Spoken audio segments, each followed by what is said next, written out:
chilly. Yes, it is.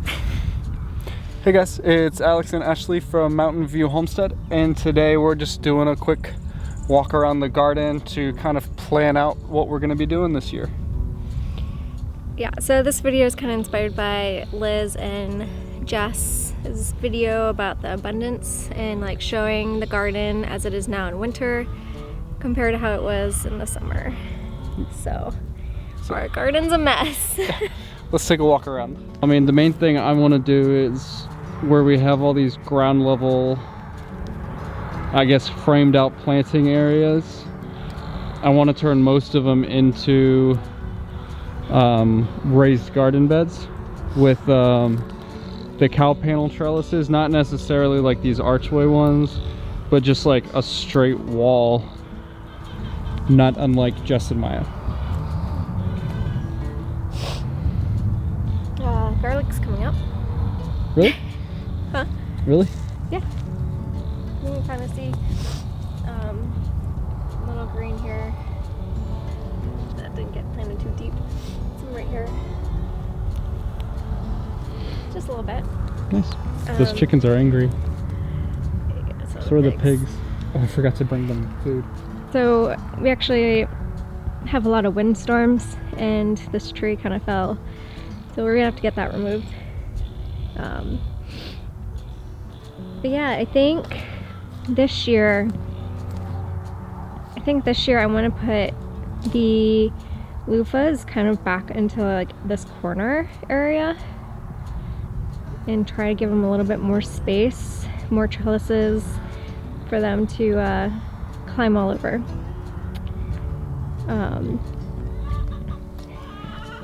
This, you can see there's still a ton of ground cherries. I'm kind of nervous that these are either gonna all like be volunteers or we're gonna have like none at all. But I'm gonna go ahead and start some ground cherries because I got the pineapple version this year.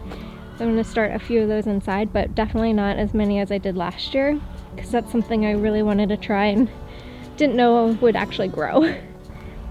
Let me know if this is something that you guys would recommend, but just have one of these be like all peppers and then focus more on something like this for tomatoes. And then in the boxes I would have like cucumbers, Kajari melon, that type of stuff. I do like how we had the plants, the flowers along kind of like this outside area. So we're probably definitely going to do that again. I'm trying to debate too while we're here. So I got sweet pea flowers that I might put on that trellis. Do those like climb? You want to put the camera on that trellis? I think they do. I feel like or I could put it on this old mattress spring from like the 1920s. And just have like a flower kind of. But also, I think maybe when we clean out the chicken coop, we'll just kind of make this like a mini compost because I know chicken poop has to sit for a year or something like that. Yeah, and we can put that pile of compost in it as well. Yeah.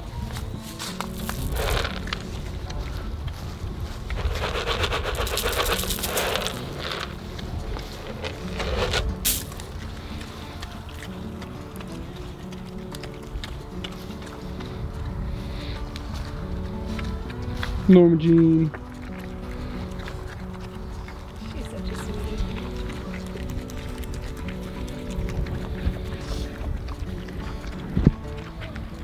You got food all in your hair.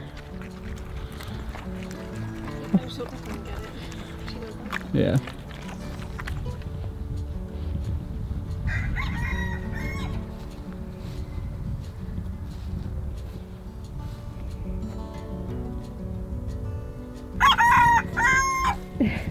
Guys, we I don't know if you remember, we accidentally hatched out like some chickens. We've got like a rooster. He's got the weirdest crow.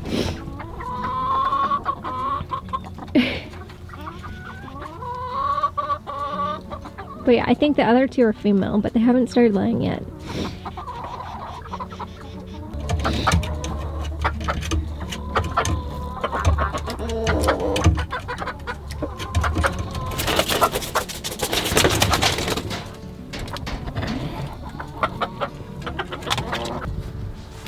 So we got the eggs.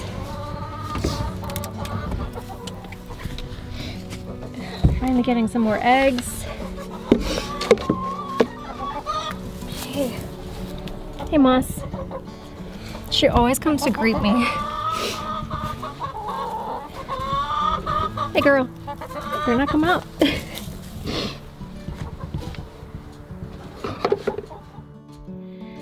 Alright, so like in Jess and Liz's videos, they talked about abundance, and it's something that I'm really worried about actually this year because you know, with the baby on the way, and there's so much I want to like learn how to plant so I can prepare and like try and feed the family. I want to like try to plant everything, and I want to, I guess, practice. So I did start seeds. Most of them are peppers or things that I had problems with last year, like watermelons. I'm trying some new things, like this one's a little pomegranate. There's so much heat coming off this, I don't know if you can even... It's right, there's the... It's fogging up the camera. But yeah, and then I got one of those micro tom tomatoes that I'm gonna grow in this pot right here. I've also wanted to try and grow bok choy, and I don't think I actually like bok choy, but pregnant Ashley is kind of craving all the things that you can put bok choy in, like pho, like soups, things like that. Alright guys, this is like what it looks like, that bok choy, the tiny ones. So I figured if they actually go in pots that small, they should be planted, they should do well close together. And it actually says 3 inches apart. But I'm so new to this, I don't know if that's like on center or what. So I think that's plenty of space between each plant.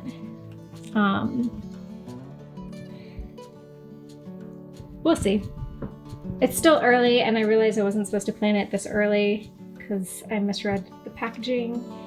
So this is a test run anyways. You all know about my loofah craziness, and I really, really love the look of loofah leaves.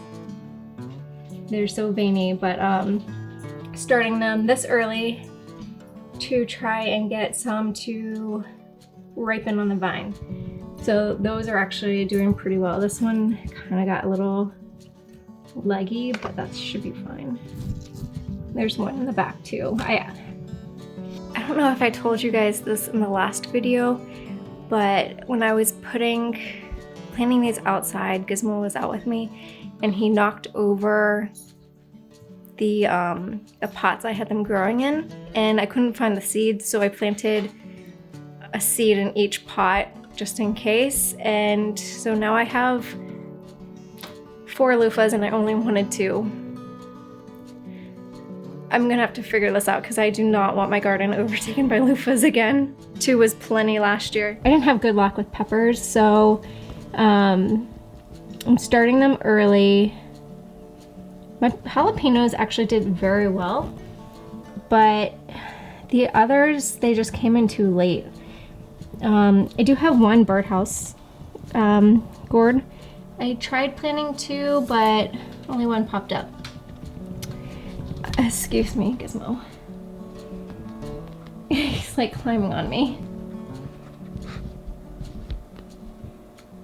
Get down. Get down.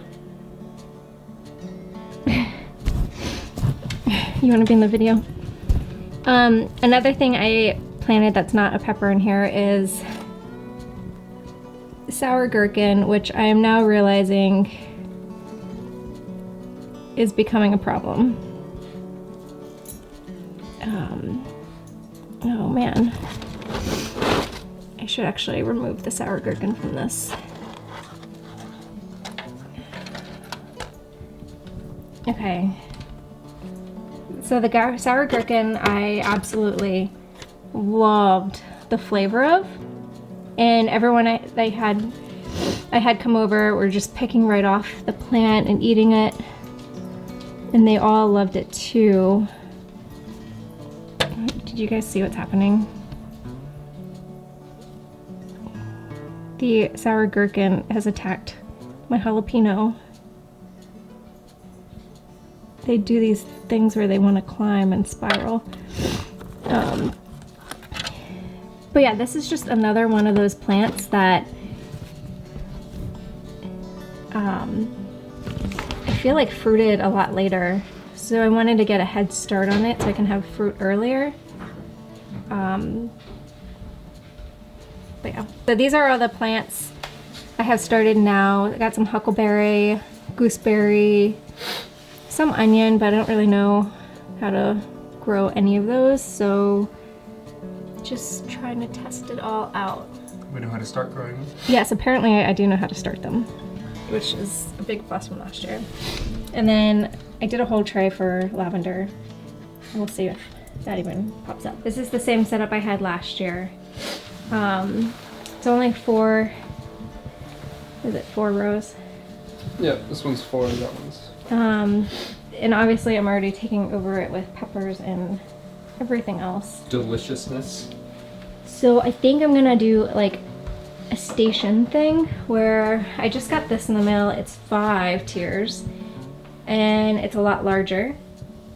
And I just ordered some more of these grow lights. So what I'm gonna do is move all of the bok choy, the larger ones, and the loofah, anything that's gonna climb, I'm gonna just put in this top because it's got plenty of space. And then since I have the heat mat set up on this row, this will be my seed starting until they germinate. And then I'll probably just like move it all through once they get big enough. Since these are further away, I will move the bigger ones in here and then just keep moving things down. So for Christmas, you can see Gizmo in the reflection. We got Ashley this Excalibur dehydrator. So we're gonna try this out. One of the biggest hurdles we had last year is we had so much produce and either just didn't cook it or couldn't keep up with it, and we ended up getting a lot of flies and things like that, so we struggled with how to keep it. This will help solve that in at least one way. We're gonna try canning and a few other methods as well, but this is the one I think we're both most excited about. Oh yeah, because I've seen people say that cherry tomatoes in there are good. I think you could do like, it came with a recipe book actually. All right, the Excalibur came with this like huge recipe book. And okay, so one of the things to prepare for the abundance is to go through this book and mark and try and learn how to dehydrate things, because we've never done that before. Another thing that we want to do is can. Not only canning, but baby food. I mean, so yeah, we want to make our own baby food with what we grow, but I just don't, we haven't made the steps to actually research how to do that, and can't like you can probably can baby food. Yeah, you like mash it and can it, I think. So when he is ready to eat, what, 6 months? Something like that. I don't know when. Oh God. I don't know when babies eat real food. We'll figure it out. I don't know if you can be behind on winter and like the amount of research. Like, I started school again and being pregnant, I'm so exhausted that like We'll figure it out. Like, we have a lot going on, but if we can make our own baby food, like if we're canning, and let's say we can like once a month, and then you know we make a series of baby food cans every time we do it, like we could get a good stock of baby food just chilling in the basement. Yeah, I mean that would be like the coolest thing ever, to grow your own baby food and like make your own. Yeah, which is phenomenal in theory. Yeah, but this also ties into like my issue with the abundance that we're gonna hit this year. Is I am so scared. I don't know what to expect after the labor and delivery. It is right when things should start producing. Like, I remember July 7th actually last year, and me like going out every day just to check to see if any tomatoes were ripe. Yeah. And I remember being so excited, and then we went on that vacation and like Yeah, everything just kind of blew up. Exploded, and like I fell so far behind, and by the time I feel like I would be well enough to walk out there and recover, will be the same time we probably got back from our vacation. So I'm nervous, but again, like I want to plant a lot. I want to plant all the things, but I'm scared that it's going to be too much. The goal by the time we have to put all of these starters in the ground, I'd like to have, you know, like all these raised garden beds done. Like that would be awesome. Because our best producing plants were in raised garden beds. That and the ground cherries. Yeah. I showed them the ground cherries that are still out there on the ground. Oh, God. And then once I'm done with that, I can focus primarily on the garden and the animals. The winter has not been kind to like the watering systems we've set up and things like that. So I need to find like more long-term plans for that, because when the baby does come, we're gonna have bees, we're gonna have the animals still, we're gonna have the garden. So maybe even setting up the watering system in there too. So there's a lot of stuff that we need to prepare. Gizmo's thirsty, if you can hear that. Only when we make a video. Yeah. Too late. So there's a lot of stuff we need to prepare that, you know, we did over the past year or two, but we did it in a way where it's temporary. Yeah, it like had to get done. Yeah. So this time I want to put, you know, the money and time into doing it right. Whether that's using like metal piping for the water instead of PVC, which is way more expensive, but it won't break. Maybe I do that. But, you know. But speaking of things that for this year, like we are also gonna get a fence. We've been talking to a guy and he could fence in our entire property, which is what we've been wanting. And part of the problem with that is it's gonna add a heck of a lot more to our plate, because we're losing our hay field. Someone's gonna have to mow that. So I think our main priority now is research, planning, preparing, and then once it gets warm enough, implementing. Better exciting. But yeah, so that's our plan for spring, summer 2020. We hope it goes well. I'm optimistic. Stay tuned. Should be an exciting year. Do you have anything else? No. Thanks, guys. See ya.